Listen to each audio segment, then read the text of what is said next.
Bismillahirrahmanirrahim. Allah Subhanahu wa Ta'ala itu merencanakan kehidupan kita, teman-teman. Kita cuman perlu menjaga masih on the track apa enggak nih. Kita cuma perlu ngejaga kita ini masih di garis yang Allah ridhoi atau enggak. Kalau masih di dalam garis yang Allah ridhoi, biarkanlah Allah yang mengarahkan kemana. Pokoknya jangan sampai ngelanggar aja. Jangan sampai keluar batas saja. Dan insya Allah jalan itu enggak akan membawa kita kepada kehancuran atau kerugian. Enggak mungkin. Allah yang merencanakan. Mungkin adegan yang memicu kita untuk melangkah itu kadang-kadang sesuatu yang gak nyaman. Kayak misalnya Musa, adegannya insiden pembunuhan, tiba-tiba hijrah ke Madian. Bisa aja insiden kayak gitu terjadi, bukan maunya kita, takdir Allah. Tapi dibalik semua hal-hal yang kita anggap sekarang musibah, nanti malah kita mensyukurinya. Sekarang kita menganggapnya musibah, someday kita akan menganggapnya sebagai nikmat, rahmah. Kita aja yang belum mengerti. Jadi musibah dengan nikmat itu sebetulnya adalah persepsi kita. Kalau kita memahami kebaikan di dalam musibah, kita akan menyebutnya bukan musibah, itu rahmat. Tapi kalau kita nggak ngerti, kita nyebutnya musibah. Sama kayak misalnya, aduh judul ini ditolak sama dosen pembimbing, sehingga kita harus ganti judul yang baru. Kita anggap itu musibah kan? Padahal justru judul yang kedua, yang kemudian kita jadi lulus dengan sidang nilai cum laude, lewat judul yang kedua itu, itulah yang membuat kita mengerti sesuatu yang kelak akan bermanfaat buat kita.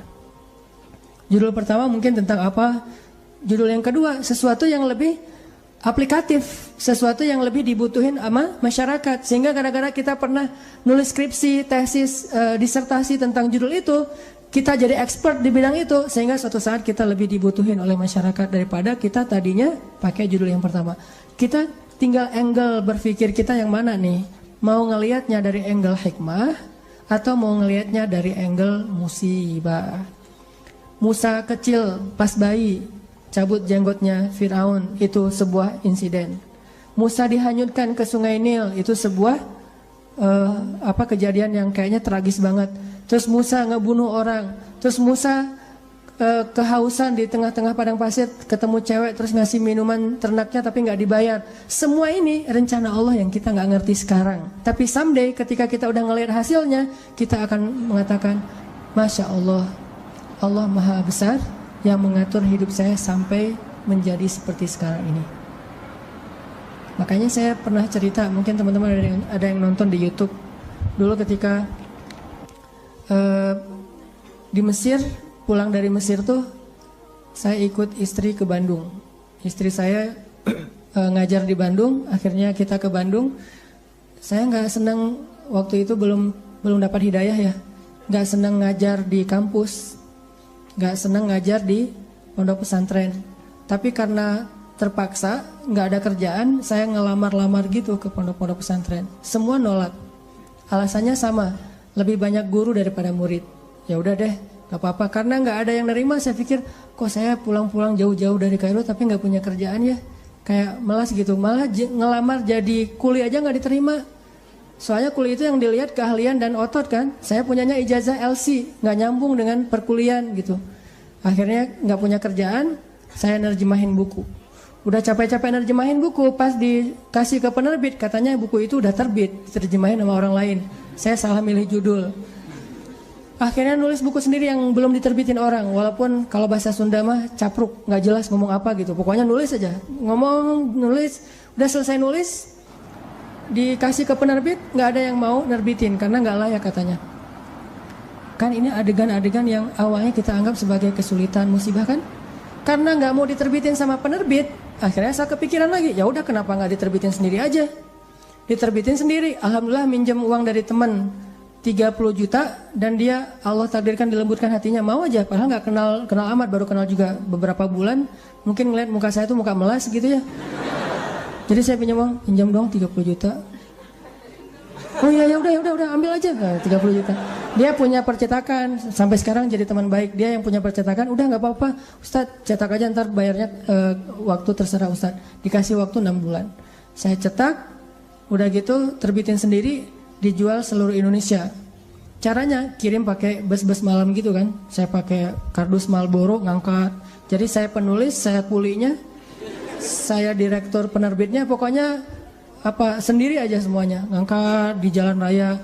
Nih, saya mau ngirim buku. Oh, buku siapa? Ada tuh orang yang nulis bagus tulisannya gitu. Kirim ke Sumatera, ke Sulawesi, ke Jawa, udah dikirim, nggak ada yang balik. Terus laporannya nggak jelas, orangnya kemana nggak ngerti karena nggak kenal amat gitu, lewat internet doang, lewat email. Nggak ada laporan. Waktu itu sekitar 3.000 buku, 1.000 yang dikirim keluar kota itu raib aja, nggak ada hasil. 2.000 lagi, ya udah saya jual di Bandung aja kalau kayak gini. Jual di Bandung, pas ada kayak Islamic Book Fair ya, pameran buku Islam. Saya nyewa satu space di stand salah satu penerbit Islam di Bandung. Nggak nyewa stand, nyewa space doang di depan.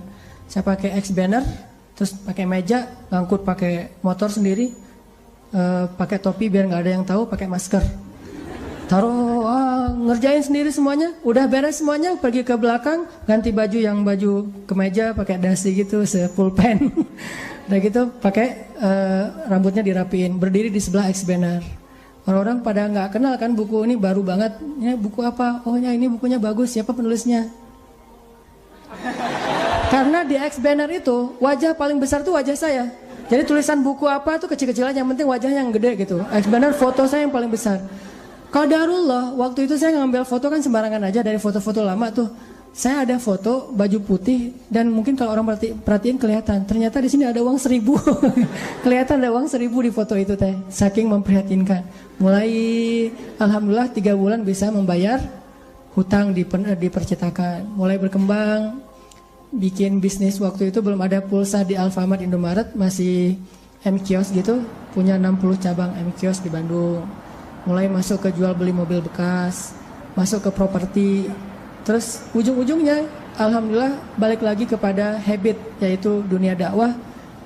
Jadilah sekarang di Pemuda Hijrah dan saya tinggalkan yang usaha-usaha kayak gitu biar fokus kepada dakwah. Tapi akhirnya saya berpikir kalau dulu saya mungkin diterima di ngajar di suatu tempat, mungkin saya nggak akan pernah ngelakuin hal-hal yang seperti sekarang. Kalau dulu saya diterbitin bukunya oleh orang lain, mungkin saya nggak akan pernah nulis sendiri, dan seterusnya dan seterusnya.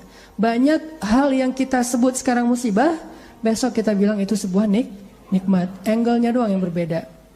Tinggal kita yakin nggak sama Allah Subhanahu Wa Taala. Jadi bisa jadi hari ini ditolak atau hari ini diputusin, suatu saat kita mensyukuri keputusan itu. Alhamdulillah saya diputusin, itu disyukurin. Kenapa? Gara-gara diputusin, akhirnya dia menikah dengan orang yang lebih baik daripada kita.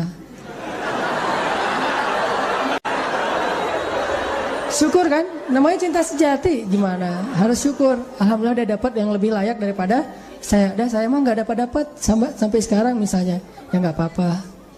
Kayak Julaibib ya. Tunggu aja di masjid. Kan gak enak banget awalnya tuh. Gimana kita menganggap diputusin itu nikmat, apalagi diputusin dengan bahasa kita adik kakak aja ya.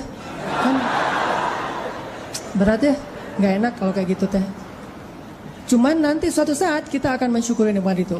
Kayak banyak orang yang ngerasa kok saya ngeband udah sekian lama tapi gak ada yang masuk ke dapur rekaman, sampai dia bikin kayak semacam sponsor me kan. Dia ngeband terus bikin arrangement lagu, dia posting di YouTube, diupload di YouTube supaya ada yang sponsor. Ternyata nggak muncul. Anak skate dia ngetrik tapi nggak ada yang jadiin dia brand ambassador brand tertentu. Akhirnya dia upload di YouTube ngetrik kickflip yang model baru apa gitu mungkin, atau no comply gitu, dia nggak ngetrik tapi bisa terbang-terbang. Berharap ada yang sponsor, ternyata belum. Apa yang hari ini kita anggap sesuatu yang kayak kekalahan, satu musibah, satu kesulitan, suatu hari nanti ketika kita paham, kita akan mengatakan itu nikmat. Dengan satu syarat, gimana pun kondisi yang kita alamin sekarang, jangan keluar dari jalur yang Allah ridhoi. Itu aja syaratnya. Makanya kan saya bikin tagline banyak main, banyak manfaat. Saya nggak berani bilang nggak punya dosa, karena itu namanya tazkiyatun, mentazkiyah diri sendiri. La tuzakku anfusakum. Janganlah kalian menganggap diri kalian suci. Tapi maksudnya sedikit dosa ini tinggalkan dosa. Kenapa? Karena kalau kita udah ngelanggar, Gimana pun kita sekarang lagi dapat nikmat banyak, terus kita melakukan dosa yang Allah nggak suka, nikmat itu bisa berubah musibah. Sebaliknya, ada musibah, kita masih on the track, musibah itu bisa berubah menjadi nikmat. Syarat yang Allah minta dari kita cuma satu itu, jangan melanggar, jangan bikin dosa, jangan ngecewain Allah Subhanahu wa Ta'ala. Itu doang. Udah gitu bertahan aja, Allah kasih kejutan-kejutan yang sangat banyak dalam hidup kita. Saya punya teman orang Padang. Dia ikut tes akademi kepolisian. Dari sekian banyak yang ikut tes, 50 orang yang keterima, dia salah satunya. Terus karantina 50 orang ini. Tes ujian yang kedua, dari 50 orang ini cuman dia sendiri yang gagal. 49 orang tuh lulus tes kedua. Akhirnya dia pulang ke kampungnya dalam keadaan malu. Karena udah malu banget, dia hijrah ke Jakarta. Awalnya ke Bandung terus ke Jakarta. Di Jakarta alhamdulillah setelah sekitar 8 tahun dia bisa survive, bahkan sukses. Sekarang dia punya beberapa outlet di Tanah Abang, punya pabrik di Bogor, dan punya omset sebulan itu gak kurang dari 1 M. Dengan keuntungan kurang lebih 40%. Jadi 400 juta lah profit bersihnya sebulan. Kalau lagi lebaran atau Ramadan itu bisa 3 kali lipat. Nah pas sudah sukses dia haji. Ternyata di kampung itu dialah orang pertama yang haji di kampung dia tuh. Dan di kampung itu dikenal dia sebagai anak yang paling nakal, yang kayaknya gak ada harapan jadi orang baik. Ternyata yang pertama haji. Udah gitu dia pulang, sesekali dia pernah pulang ketemu sama temennya yang 49 orang itu. Salah satunya udah jadi salah satu pejabat di kepolisian.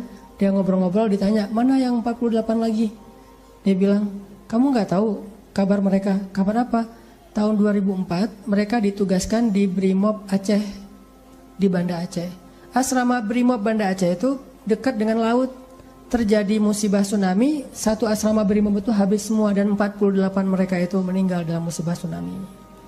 Baru dia sadar, Masya Allah, Allah punya rencana. Semuanya di dalam aturan Allah Subhanahu wa Ta'ala. Sehingga dia akhirnya mensyukuri kegagalan dia dulu di tes kepolisian. Walaupun yang lulus juga baik, yang gagal juga baik. Jadi ini bukan soal buruknya, tapi soal antara satu kebaikan dengan kebaikan yang lain. Yang lulus baik, yang ternyata nggak lulus juga, Allah simpan kebaikan dengan cara yang lain. Bahkan mungkin bagi dia sekarang, kalau disuruh pilih, dia lebih milih nggak lulus. Kalau dia sekarang udah paham. Dulu dia memilih lulus, dia stres, dia kayak putus asa gitu, pas ketahuan cuma dia sendiri yang gak lulus. Tapi setelah dia paham maksud Allah, pasti kalau sekarang disuruh pilih, mending dulu kamu lulus apa enggak? Enggak deh, mending kayak gini aja, pasti kayak gitu. Jadi kita butuh waktu untuk mengerti teman-teman tentang maunya Allah itu apa. Sama kayak sekarang, kita butuh waktu untuk mengerti kenapa di usia segini masih sendiri.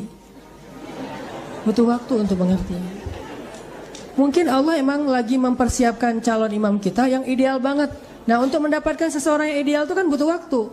Kalau yang apa adanya kan, yang apa diobral gitu kan gampang. Tapi ini karena terlalu istimewa, kayak permata, mutiara, itu benar-benar dibentuk saking istimewanya, butuh waktu yang lama. Sama kayak kita beli kendaraan. Kalau yang warnanya pasaran kan langsung ready stock ya. Tapi kalau yang warnanya paling unik sendiri kan inden kan. Sampai mau beli satu kendaraan aja indennya bisa 2 bulan. Kenapa? Warna ini jarang Pak, istimewa, sehingga harus inden. Kalau yang ready stock banyak tuh warna standar aja.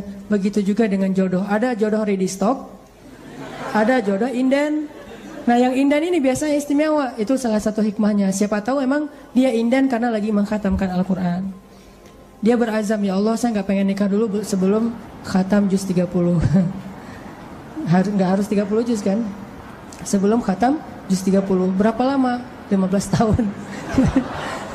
Nah mungkin dia pengen hafal juz 30 juz, mungkin dia pengen hafal 100 hadis, mungkin dia pengen mapan dulu supaya bisa benar-benar membahagiakan dan menafkahi keluarga besar, bukan cuma istrinya tapi juga mertua dan segala macam. Kita emang akan dikasih oleh Allah pasangan yang istimewa, makanya inden.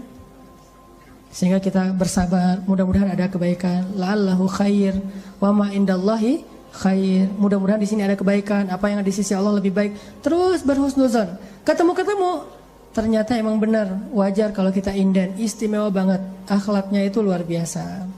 Itu yang dialami oleh Khadijah. Nikah, meninggal. Nikah lagi, meninggal lagi suaminya. Kenapa meninggal? Karena Allah lagi mempersiapkan seseorang yang mungkin pas suaminya meninggal, Nabi Muhammad masih kecil. Tapi Khadijah disuruh punya keluarga dulu biar ada yang ngedampingin dia, terjauh dari fitnah. Cuman gak boleh lama-lama, harus pergi karena mau digantiin oleh orang yang lebih istimewa, yaitu Muhammad SAW. Mungkin bagi Khadijah ketika suami pertamanya meninggal itu musibah. Nikah lagi, suami kedua meninggal, lebih musibah lagi. Udah gitu sendiri, sekian lama baru ketemu dengan orang yang paling istimewa. Gak ada manusia yang lebih istimewa daripada suaminya Khadijah, yaitu Rasulullah SAW. Allah punya rencana. Awalnya Khadijah menangis, yang kedua Khadijah menangis, tetapi setelah dia faham rahasia yang ketiga, mungkin dia akan mengatakan bahwa inilah yang terbaik untuk saya. Kalau saya tahu ini dari dulu, maka saya akan tahu bahwa Allah itu maha baik kepada saya. Ini artinya Allah punya rencana. Kurang baik apa suami kayak Rasulullah? Nih, mungkin kita yang berada di sebelah kanan ini lagi disiapin sama Allah untuk belajar akhlak dari Rasul, supaya nanti kalau ketemu yang di sebelah satu lagi, insya Allah kita benar-benar bisa membahagiakan dia seperti Rasul.